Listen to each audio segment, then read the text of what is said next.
This is The Hub on Hollywood. I'm James. I'm Jamie. And we love movies. And Star Wars, James.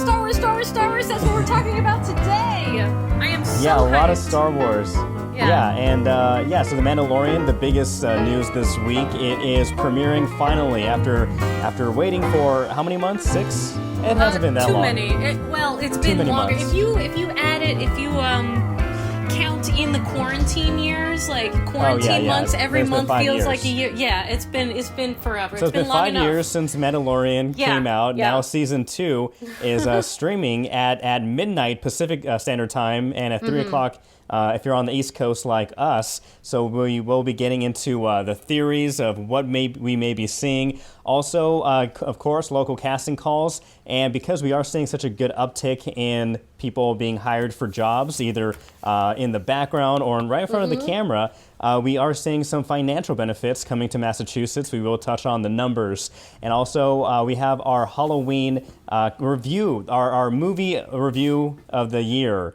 Train to Busan. This actually came out a few years ago, but we both recently just saw it, and I think it's up there as one of the best zombie movies ever, I think. I would definitely agree with you on that. So we're going to have our review of Train to Busan. That is our number 1 Halloween movie pick of this year, and then maybe we'll just spitball a couple of other ones because, we're here for fun, right, James? That's right. But first, thank you so much for tuning in to this week's episode. If you're watching us on YouTube, please subscribe. Please smash that like button. Comment down below. What is your Halloween horror movie of the year? If you are watching us on Facebook, thanks. Comment. Hi, Mom. Share, give us a like. You can also listen to us on any of the major podcasting streaming services, Spotify, iHeartRadio, Apple Podcasts, and we're on the social medias, Facebook, Twitter, Instagram. Exactly. At Hub on Hollywood. I like how you say share, give us a shout out, because when you said that, I thought CHER share, like the singer. So I'm going to be adding her and see if we can get that shout out. So. She's a big fan. She watches every week. Cher, hi. Yeah, hi, Thank you for tuning in again. Oh, it's true. Yeah. Okay. Something like that. Sorry. Anyway. Now one thing that we are going to share is the experience of The Mandalorian. I see what you did there. Yeah. So it's streaming on Disney Plus beginning tomorrow. Again, midnight Pacific Coast Standard Time, 3 a.m. our Eastern time. Standard Time. So if you're on Eastern the East Coast Standard with Time. us, you're going to want to log in late tonight. Yeah, and at this moment, there isn't much news or word about what to expect during The Mandalorian Season 2, but there are plenty of rumors. One of the biggest rumors is that the cast is going to be amazing. One of the most common names we've heard. Is that a rumor, or is that just, that's a normal thing to expect? Seeing how great Season 1 was. So, but go ahead. Well, we had Taika Waititi, of course, Pedro Pascal. We had Carl Weathers, and so already amazing cast, a lot of great people. Also, so much talk about Rosario Dawson coming as Ahsoka Tano. That would be a big, huge thing if she did make cast. The Mandalorian. She was cast, and so... Yeah, she was cast in the Star Wars universe as Ahsoka Tano, but I don't think we know where she'll be popping up yet. She's popping up. So that would be a huge, huge surprise. We do see Katie Sackhoff. She is rumored to be playing Bo-Katan. She is from Rebels and from the episodes of the Clone Wars, the animated series. And also Tamira Morrison. He played Jango Fett back in Attack of the Clones. And so he may be coming back as Boba Fett. Since they all look alike, he'll be the perfect person to cast if Boba Fett were to come back. But still a lot of unanswered questions, especially including... did you watch the trailer, by the way? I think they released 2 or 3. Yeah, we have. Yes, we've seen. I've seen the trailers.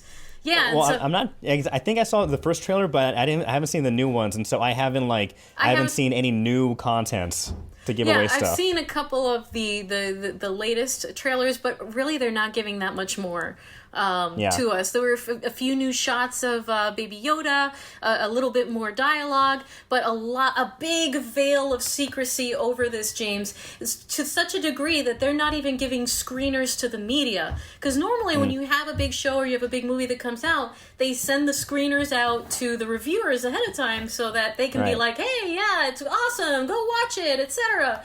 but I think that they've got such a solid product, and they're banking on all of the goodwill that they have amassed from the first season, that Disney's like, we don't even need to do that. We don't even need... Nobody's going to get a look at this until it comes out for everyone at the same time, so no possibility of spoilers. I kind of like that, James. I kind of like that.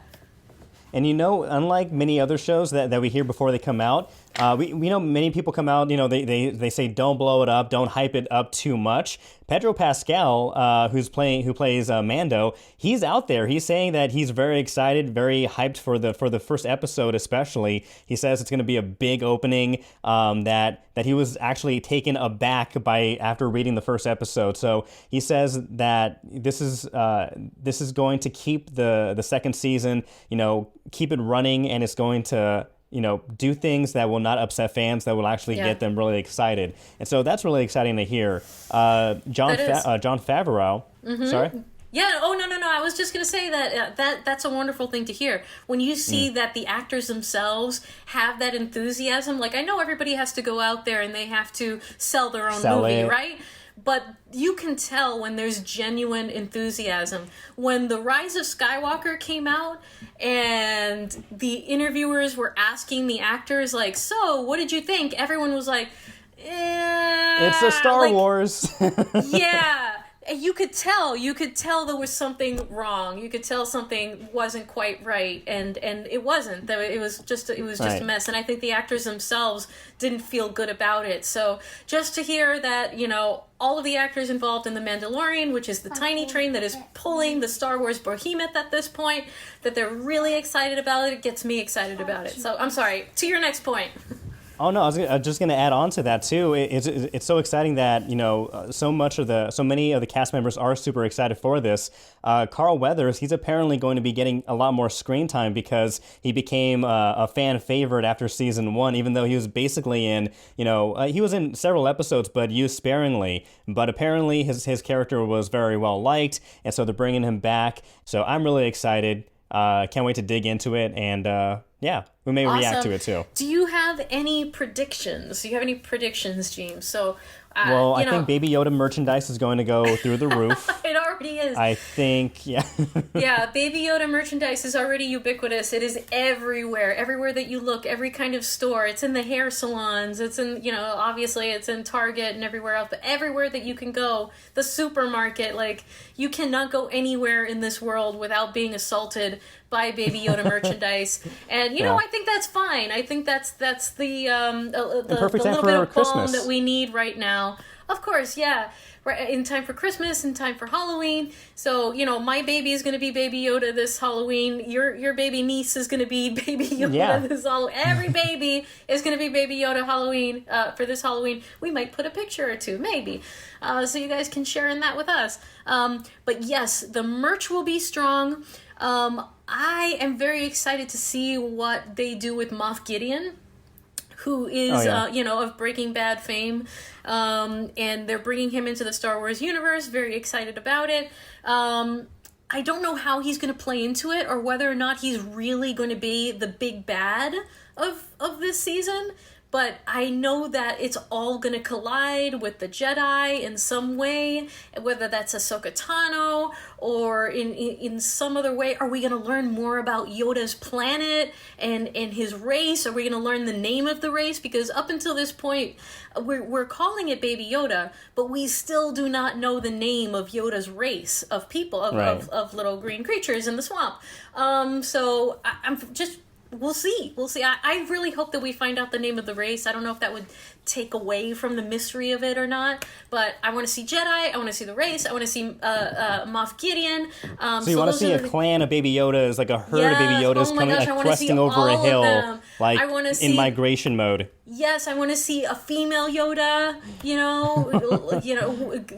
go girl power, well, we've seen Yaddle. We've seen Yaddle. But not a lot of people know Yaddle. I agree. I don't like Yaddle, so I agree. But no, there's always something that I don't know. Female Yodas don't look. I don't know. They don't look right for some reason. It's the hair, because Yoda doesn't have hair, and so you're seeing a Yoda with hair. Like Baby Yoda doesn't have hair either, and so I think just the hair threw me off with Yaddle. Well, But does that mean are you a Yaddle fan? Are you a Yaddle stan? Are you a Yaddle defender? Let us know down in the comments. Does that mean that Yoda is just bald? Like, are other male Yodas, like adult male Yodas, supposed to have hair? Like, Maybe when they're super young and super old, they lose their hair. Yeah. Maybe he had like a pompadour as a teen Yoda. Yeah, or a little like Yoda Superman curl or something like that. Photoshop it for us. What would Yoda look like with hair? I want to see it. I don't have very good Photoshop skills, but maybe you do. All right, so super excited for The Mandalorian. Can't wait to see it. Streaming this Friday. Check it out. Now, speaking about, we were mentioning earlier the casting calls, how much we are seeing the list grow. And we actually do have a good list that we're going to get to in just a minute. But talking about some of the financial benefits that we've been seeing in Massachusetts, according to massproductioncoalition.org, which is based here in Massachusetts, they say that Castle Rock, they filmed their entire first episodic season here in Massachusetts, and apparently that's the first time to happen in 25 years. And they say that during this period, during the production, they created over 1,000 jobs, generated $69 million in economic activity. They saw money spent in 210 cities and towns all over the state, and they generated $4.73 of economic activity for each $1 of tax credit issued by Massachusetts. And again, that Massachusetts tax credit, which is expiring in 2022, has really helped kind of cement Massachusetts as the next hotspot, or another new growing hotspot for film, both commercials and things on the big screen. Yeah, absolutely, James. In the last few years, we've seen it. Every year is the next biggest year, and the next biggest year, and the next biggest year. And we've seen these huge productions come to our region. It's not just the Jaws or the other classic from 25 Boston years ago, 30, 40 years ago. Exactly. No, there's a lot of new stuff. There was Knives Out. There was Little Women. There are all of these TV shows. Hubie Halloween, the biggest Netflix movie recently. Yeah, I guess. And this year was slated, 2020 was slated again to be the biggest yet, with the greatest number of projects. That's why we've been calling Boston and Massachusetts Hollywood East. That's why we're the hub on Hollywood.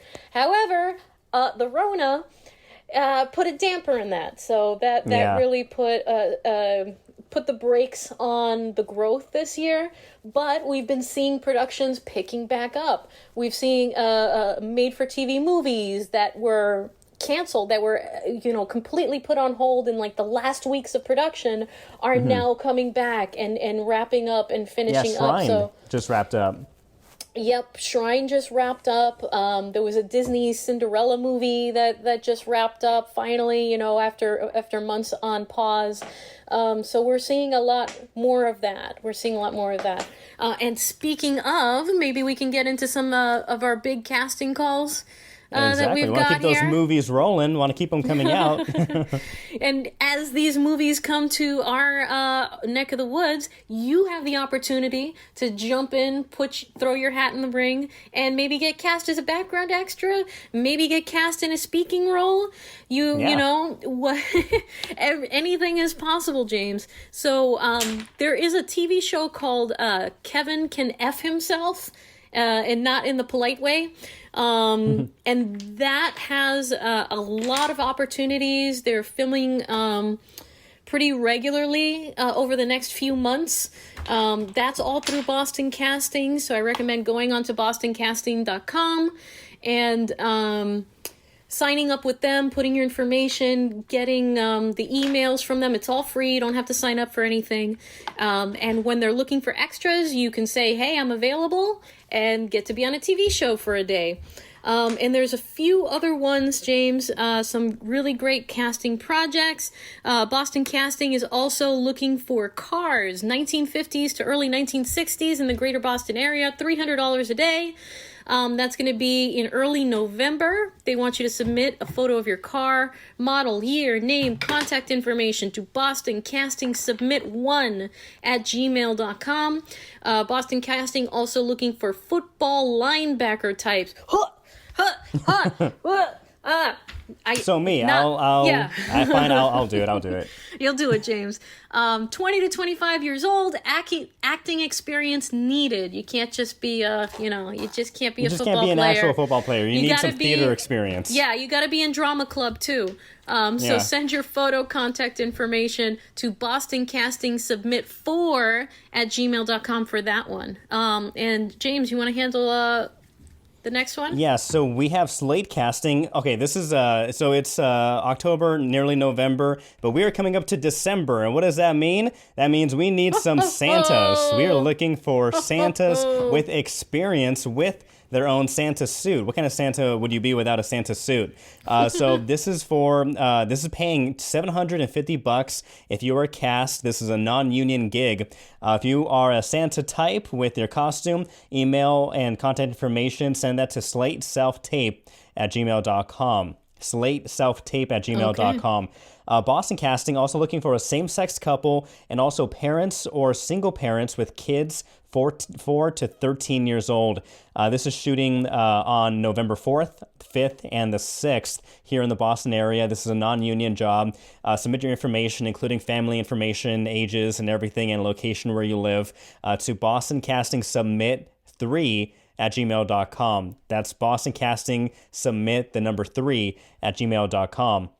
CP Casting, we're looking for actors and actresses over 18 years old living in New England, those that can portray news reporters, but these are reporters from all around the world. We need people who can speak Farsi, Vietnamese, Korean, Japanese, Spanish, French, Russian, African, Arabic, Turkish. If you know all those languages, you can nail this for you can get all those roles. Just one, maybe. Yeah, they're probably looking for just one. That's more likely.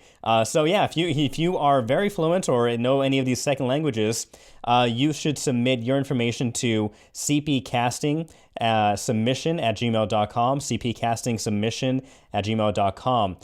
This is for a Netflix feature film. This is most likely probably for the movie with Leonardo DiCaprio and Jennifer Lawrence, the Don't Look Up.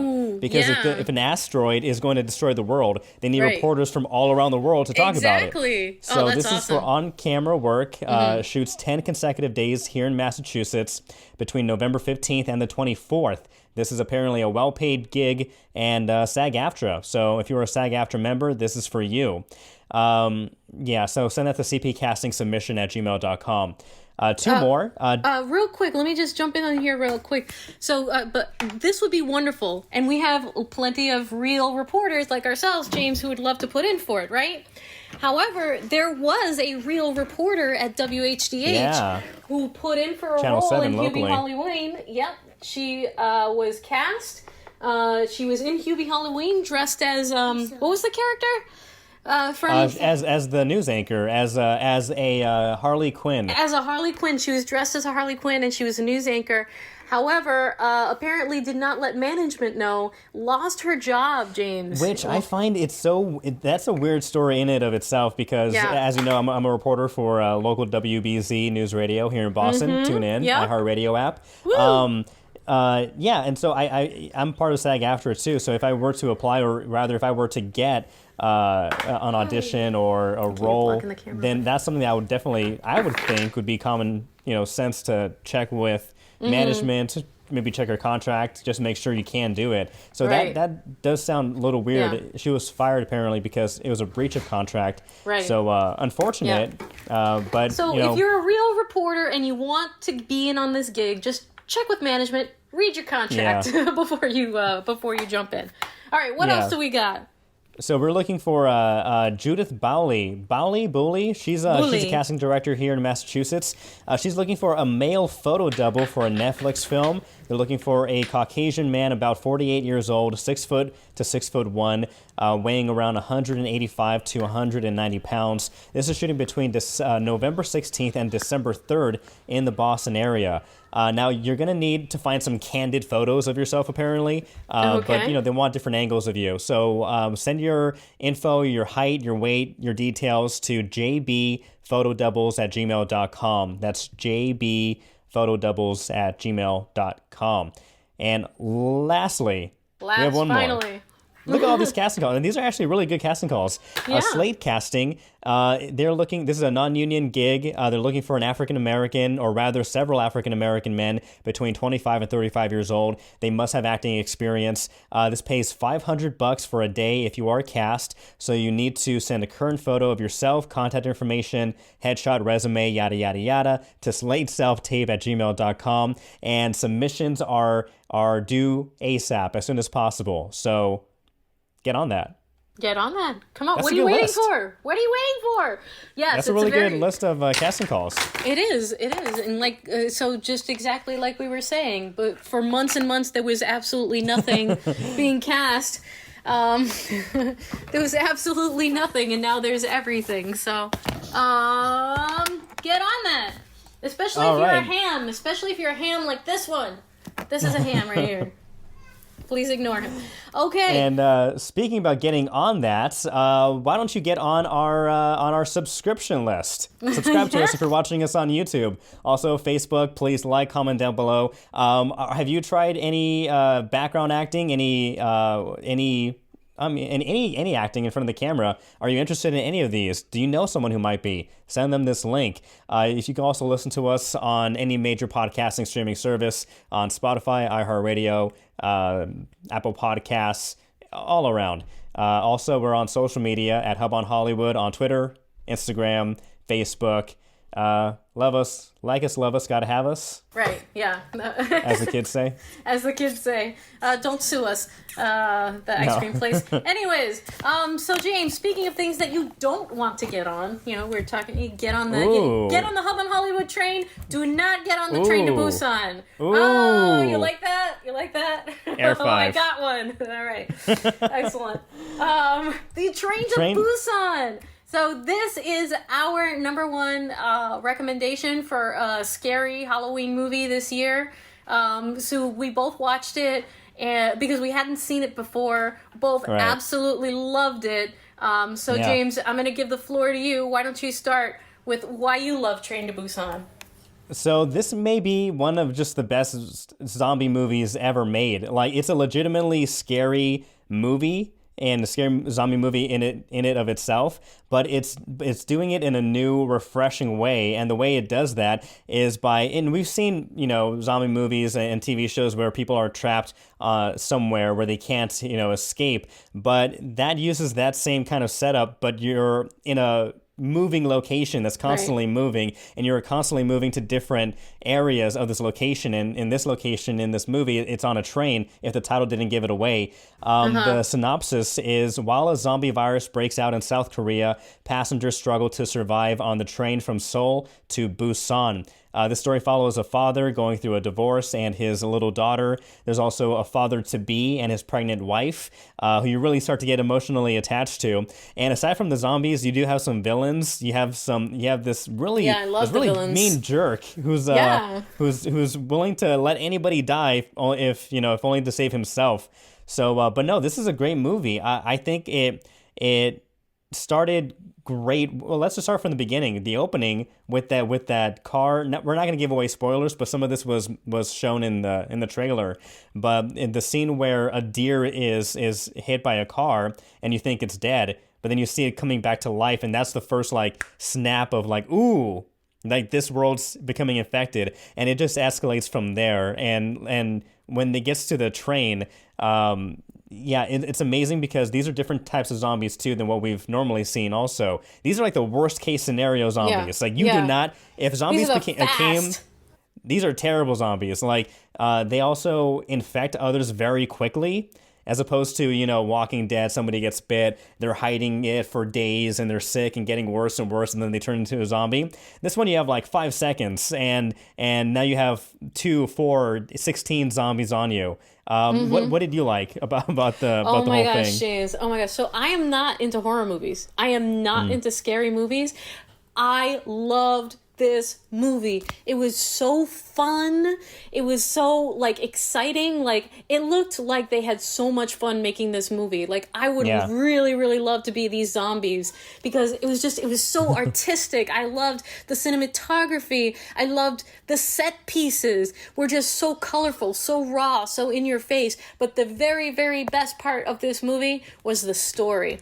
Okay, because it starts slow and subtle. Like it's the father and his daughter, and he works too much, and he's estranged from the wife, and he's selfish. He's very selfish, and the little girl just wants to go see her mom, and she kind of guilts him into going into the train and going to see her mother.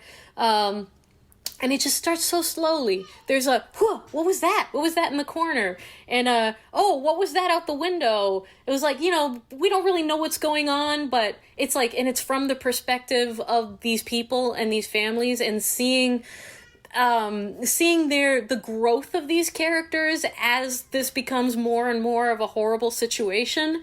I really loved seeing that. What I love about, kind of Asian movies, kind of like this, they're very moralistic, and it's like a great moral. Yes. And like you were saying, that the there's this character that has a lot of growth, and then there's the character that embodies everything that's wrong with humanity, and like fear and selfishness and all of that.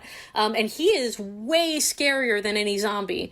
Like that, the guy that embodies everything that is wrong with humanity. Like the zombies are a mindless, the zombies are a mindless threat, and they go after everybody and equally. Whereas this villain, again, I consider like the main villain of the movie.